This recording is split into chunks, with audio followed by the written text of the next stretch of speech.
For each module throughout the term, I have prepared a worksheet that you're expected to complete. These are PDFs that you can print and do by hand if you find that more convenient. Indeed, a lot of math formulas and showing your work and sketching out normal distributions and things like that could potentially be a lot easier by hand than they are on the computer. However, some people in the past have found that because they're digital natives and prefer to use the computer for a lot of different things, have asked that I find a solution to allow them to use this same PDF document, but to complete it on a computer. And so the way I've chosen to do that this term is an app that's called Kami, K-A-M-I, Kami. And I've given some instructions in the Canvas page how to download and license that that service. But once you've done that, the way you get started is by selecting either that you're going to open a document from your computer or from your Google Drive. I have these saved on my computer, so I'm going to show you the example of Module 1. What happens here is Kami will open up the PDF for you and give you a lot of options over here on the right. By default will probably not have the words next to it, but I prefer to have the words to indicate what it is I'm doing. And these different menu options over here give you the freedom to mark up your document in different ways. So I'm going to start by just illustrating the text box, because a lot of the answers for your first homework are just going to be text answers. So if you click on this text box, it allows you to select what font you want your size to be. Seems like 12 is a little small, so I chose 14. You click your cursor where you want your answer to begin, and then you begin to type your answer. Once you're finished, then you just click outside of that box and your answer is retained. You can start answering your next question just by, again, clicking your cursor where you want the answer to appear, type your answer, and when you're finished, again, click out. So you can continue to do that for each of the answers in the entire assignment. You can continue on all of these. But then once you get down to a calculation question, you'll want to use an equation box. So here, if you click on equation instead, you can select what font size you want. I found that 12 again was much too small. I chose 16 here. And you can just click your cursor where you want it to be. Interestingly, the cursor will, or the box will appear just a little below the cursor, so try to click a little higher than you actually want the box to appear. So you can see that I'm a little above the equal sign there. When I click, the box will appear a little below the equal sign. But once you begin typing out what you need to indicate, like in some mathematical situations, you'll just use the normal operators that exist on your keyboard. Like you might type 5 plus 3 plus 2 plus 4 or whatever. And that is not, just so you know, the answer to this question. I'm just indicating that these are normal operators. But when you, like when you're working through some other kinds of questions, you may need to use other operators or notations. So the way you do that is clicking on this insert symbol right here, and you can search for different kinds of symbols in the list.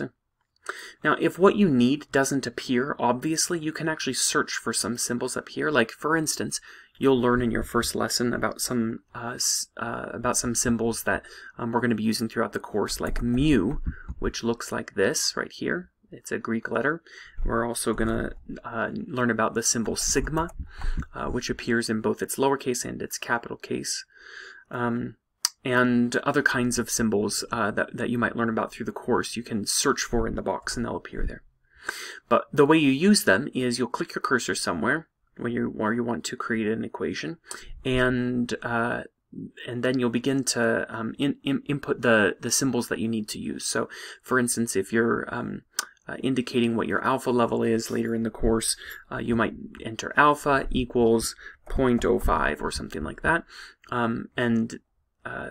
As you'll see here, I put my equation a little too far below where I wanted it to be, and so I could use this cursor right here, just click and drag wherever I want my equation to be. You can also create fractions and square roots and squares using different symbols. So I'll show a couple of those since they're going to be frequently used throughout the course. So first, I'll just show an example here of using a square root. By clicking the square root of x symbol, you can see that it creates a square root in which you can put whatever number you're intending to make the square root of. When you're finished working under the square root, if you just use your cursor to click to the right, then it will just leave outside of that box, and all of a sudden whatever else you type will be outside of that operator.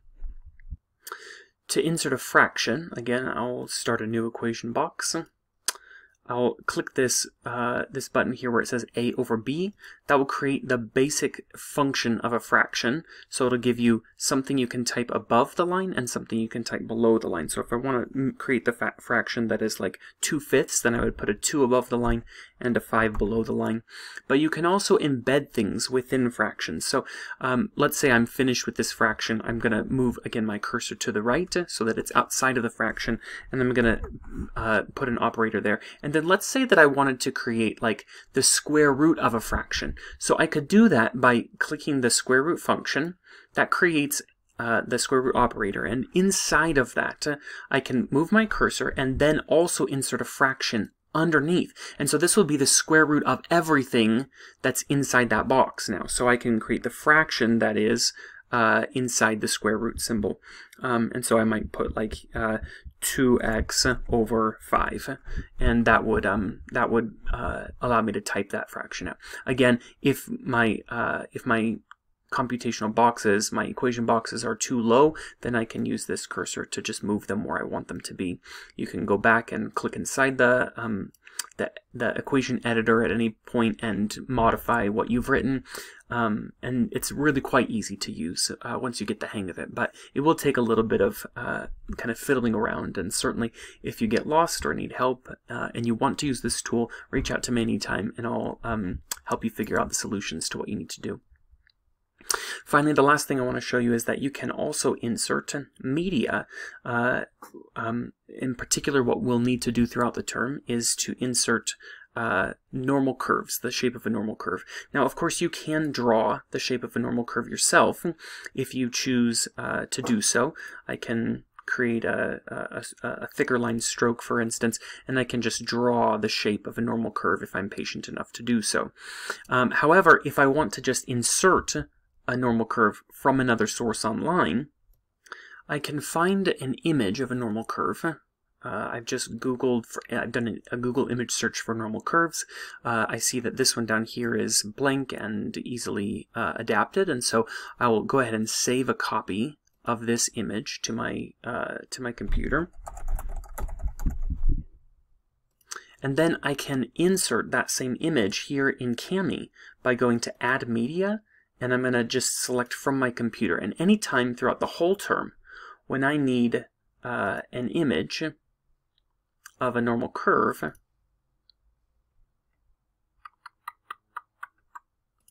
there, I can just insert that and then modify it as needed again by drawing reference lines wherever I need them to be, shading in parts of the curve.